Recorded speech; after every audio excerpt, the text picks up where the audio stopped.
Son las 10:14. Comentamos desde muy temprano en el programa que ayer usuarios de redes sociales captaron una fumarola saliendo de la refinería de Pemex de Cadereyta, Nuevo León, una fumarola amarillenta que ha llevado a muchas personas a decir que probablemente se trata de dióxido de azufre, la misma sustancia que hace días provocó pues un olor desagradable en varios municipios del área metropolitana de Monterrey.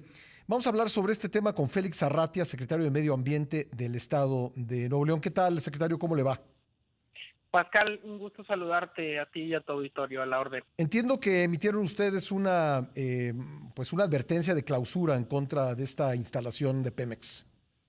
Sí, así es. Fíjate que derivado de los acontecimientos de los últimos días, el día de ayer, alrededor de la 1 de la tarde, estuvimos recibiendo algunas denuncias ciudadanas en torno a estas emisiones de contaminantes que hay en videos en las redes sociales. También nuestras estaciones de monitoreo detectaron una alta concentración de contaminación muy ostensible en el municipio específicamente de Cadereyta, que es el lugar donde está ubicada la refinería. Ante ello, nosotros nos dimos a la tarea de efectivamente corroborar esta información y podemos desprender de esta contaminación ostensible dos colores importantes dentro de esta fumarola. Lo amarillo, que técnicamente se refleja a polvos que emanan de las plantas catalíticas y que tienen un contenido alto de azufre. Lo negro que vemos en los videos es prácticamente monóxido de carbono, que también representa agentes contaminantes de partículas PM10. Ante estos dos efectos específicamente, nosotros en las últimas semanas hemos estado en total comunicación y un poco en presión con la refinería para que baje sus emisiones contaminantes, ¿no? La idea o el punto de ayer de este escrito es que notificamos que evidentemente si esto sigue así, la ley ambiental del Estado en su artículo 230 nos da la facultad a nosotros como autoridad estatal de poder suspender totalmente las actividades de la refinería en vista de que la autoridad federal pues no está ejerciendo sus actividades que le corresponden. Bueno, ¿hay alguna relación entre esta fumarola y el olor que se percibió la semana pasada en Monterrey? Es decir, ¿fue la misma sustancia, tuvo el mismo origen, aquel olor que detectaron muchas personas y las imágenes que se vieron este fin de semana? Sí, mira, nosotros consideramos que sí existe una relación entre ambos sucesos, porque recordamos el pasado 13 de marzo hubo un olor muy desagradable, muy áspero en la zona metropolitana de Monterrey. Sí. Los reportes escalonados que recibimos de Protección Civil nos señalan que los reportes empezaron precisamente en Cadereyta y se fueron distribuyendo a la zona poniente de la ciudad, que es hacia donde se dirigen los vientos. También Secretaría de Salud, por virtud de los síntomas que la ciudadanía estaba sintiendo, pues nos permite determinar que es dióxido de azufre el que se está desprendiendo en grandes cantidades. ¿Cuál fue la diferencia de estos 2 días? Sí. La diferencia es que por las condiciones climáticas, meteorológicas, la vez pasada el olor se quedó a ras de suelo y la gente lo pudo percibir. Ahora, el día de ayer, aunque vimos evidentemente estas fumarolas, la verdad es que estas partículas se distribuyeron en la atmósfera y pues bueno, no lo pudimos percibir con gran detalle, pero evidentemente concluimos que se trata de dióxido de azufre. Se lo pregunto por lo siguiente, porque Pemex en su respuesta, en su explicación de lo sucedido, dice que falló un compresor. Yo lo que entendí es que había sido un problema, digamos, del momento, de este fin de semana, pero no se presentó esta fumarola como algo que está pasando más o menos con frecuencia. Si es el mismo tipo de sustancia, pues creo que hay un problema no ocasional, sino ya un problema más de fondo en la refinería. Claro, nosotros consideramos que, y a primera vista y conforme a los técnicos nos señalan, es que existen diversas fallas que son, que se presentan de manera regular. El acontecimiento del día de ayer, Pascal, es importante señalar que ha sucedido en 2017, ha sucedido en 2021, 2022 y ahora en 2023. Y en estos acontecimientos que son sumamente parecidos, las declaraciones que nos ha dado la refinería son totalmente contradictorias. No quisiera yo poner en tela de duda lo que se dice, sino lo que quiero decir es que es evidente la emisión del dióxido de azufre como parte de estas fallas que ellos le llaman involuntarias dentro de su proceso de producción. Bueno, ¿y qué va a pasar? Porque entiendo que no quisieron recibirles la advertencia de clausura y que tuvieron que pegarla en algún lugar fuera de la refinería. ¿Qué es lo que va a pasar ahora?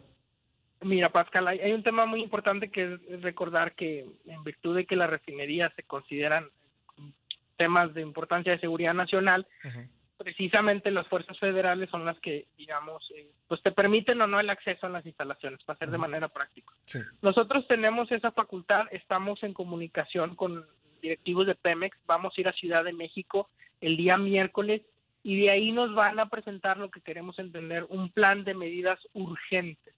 No obstante eso, nosotros hemos sido muy claros y muy enfáticos y la disposición del gobernador también ha sido en ese sentido, de que si no cumplen con los compromisos como nosotros hemos visto en los últimos meses, que no lo han estado haciendo porque ya habían asumido uno en el 2021, vamos a insistir en la necesidad de suspender totalmente las actividades de la refinería. De suspender totalmente las actividades. ¿Está en las facultades de la autoridad local hacer esto, secretario? La legislación estatal nos da esa oportunidad, No caeríamos en una ilegalidad, pero en virtud de las circunstancias hay que recordar que la CEA es la autoridad competente para la supervisión y vigilancia, pero en virtud de las circunstancias la legislación estatal nos da esa atribución. No nos va a temblar la mano en poder ejercer como lo hemos hecho en otras industrias, porque tenemos una necesidad muy apremiante en materia ambiental en el estado de Nuevo León. Y el medio ambiente y la salud es primordial sobre cualquier otro tipo de política. Ya que usted me dice, y me parece bastante lógico lo que me dijo, que el acceso a estas instalaciones pues depende del gobierno federal y en este caso también de las fuerzas federales que vigilan la refinería, ¿cómo, si llegado el caso de que la autoridad estatal determina que tiene que suspenderse la operación en la refinería, cómo lo lograrían, secretario? Mañana vamos a tener una reunión directamente con el gerente de la refinería en Cadereyta porque ya le mostramos la intención de poder proceder a esta acción. Lo que entendemos es que nos van a recibir para la notificación de este escrito y se van a comprometer a realizar diversas acciones de manera urgente.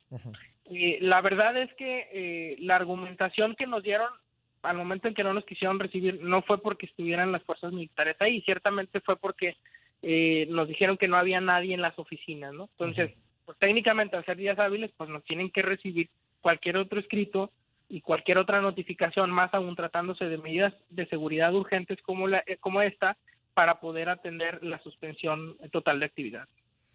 Bueno, hay otro tema que se ha comentado con insistencia, que estas emisiones se han realizado de noche y me gustaría preguntarle primero si es cierto y segundo, por qué razón desde su punto de vista o desde el conocimiento de la autoridad estatal se realizan de noche y preguntarle si es porque de esa manera se evita que pues surjan, se tomen fotografías o videos y se suban a las redes sociales. Claro, hay algunos elementos, nosotros podemos concluir sin temor a dudas y con las pruebas en mano, que durante la noche la refinería aumenta su producción o sus actividades en torno a sus calderas. Esto nosotros lo entendemos de esta manera por lo siguiente, porque como la gente descansa, las industrias también descansan, digamos que la refinería es de las únicas industrias que está en operación. Entonces, al momento en que entran ellos en operación, digamos que son los únicos agentes contaminantes durante la noche. El problema que tenemos es que para cuando nosotros ya amanecemos en muchas de las ocasiones con una mala calidad del aire. Y si sumamos otros agentes, como es el parque vehicular y otras industrias fijas o industrias emisiones de área, podemos ya para las 11, 12 del mediodía tener una extremadamente mala calidad del aire. Entonces, si nosotros advertimos que ellos no hacen la operación en la tarde, porque si lo hacen en la tarde conjugado con otros agentes, pues imagínate, todos los días tendríamos prácticamente contingencias ambientales. Entiendo, entiendo. ¿Hay algún estudio, hay algún dato en conocimiento de la Secretaría de cuál es el porcentaje de responsabilidad de la contaminación del aire de la zona metropolitana de Monterrey que surge por la refinería? ¿Cuál es el porcentaje que aporta la refinería a la contaminación total? Sí, Pascal, de hecho, nosotros vamos a implementar justo el mes de abril un plan integral que le llamamos PIGECA, que por ahí se ha implementado en otras ciudades. Nuevo León va a ser la primera vez que lo va a determinar. Y para este plan primero se tuvo que haber hecho un inventario base de emisiones. Yo lo que te puedo decir en cuanto a la refinería es que, por ejemplo, aporta entre el 80 y el 95% del total del dióxido de azufre que hay en la zona metropolitana de Monterrey. El dióxido de azufre, una vez que es emitido al ambiente y se conjuga con otros químicos, por así ponerlo, es precursor de las partículas PM2.5, en especial sulfatos. Entonces, la exposición de estas partículas provoca pues diversos malestares en la salud.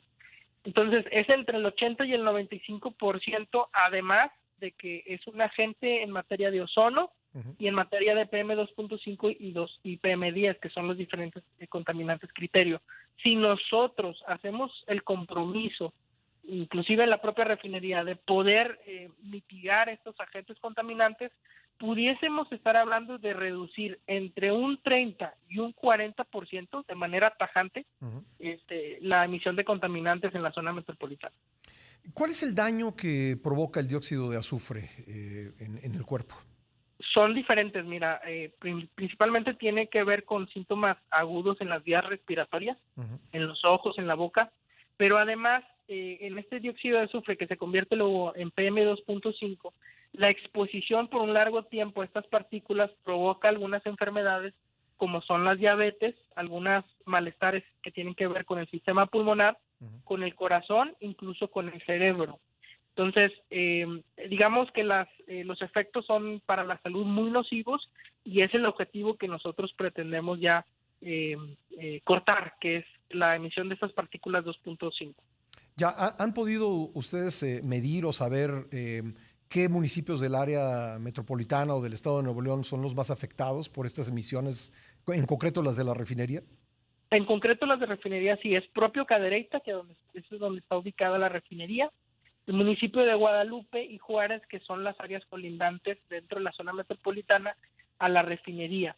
Pero además yo te puedo decir que pudiésemos agregar a otros 3 municipios, que es San Pedro, García y Santa Catarina, porque no solamente contamina la empresa Pemex en el lugar en donde emiten los contaminantes, sino que por las condiciones geográficas del área metropolitana de Monterrey, todos esos agentes contaminantes se vienen a encañonar en estos 3 últimos municipios que te digo.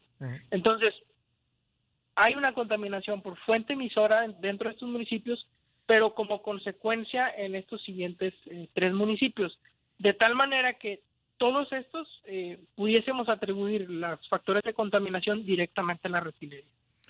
¿La población afectada tiene la posibilidad de presentar algún recurso, de recurrir, además de la Secretaría de Medio Ambiente, a alguna otra autoridad, pues para primero tratar de que esto pare y luego para, en caso de que los daños de su salud pues sean severos, pedir algún tipo de reparación? Pues sí, definitivamente. Mira, de entrada está la CEA, que es la autoridad competente, la agencia, la Semarnat, que es, digamos, el órgano desconcentrado precisamente de la CEA es el órgano desconcentrado de Semarnat, y además se han tramitado algunos juicios de amparo por la ciudadanía para tratar de obligar a través de los jueces a que reduzcan las emisiones. No obstante, si se llega a comprobar que efectivamente hay algún tema derivado de la salud de los habitantes que se atribuye directamente a Pemex, pues ciertamente está esta actividad o esta responsabilidad patrimonial del Estado en resarcir ese daño a la salud. Bueno, pues ahí está el tema, secretario, del cual nos vamos a mantener muy pendientes y le agradezco el tiempo que nos ha dedicado el día de hoy. Estoy a la orden, Pascal, y un saludo a tu auditorio. Gracias, Félix Arratias, el secretario de Medio Ambiente del Estado de Nuevo León.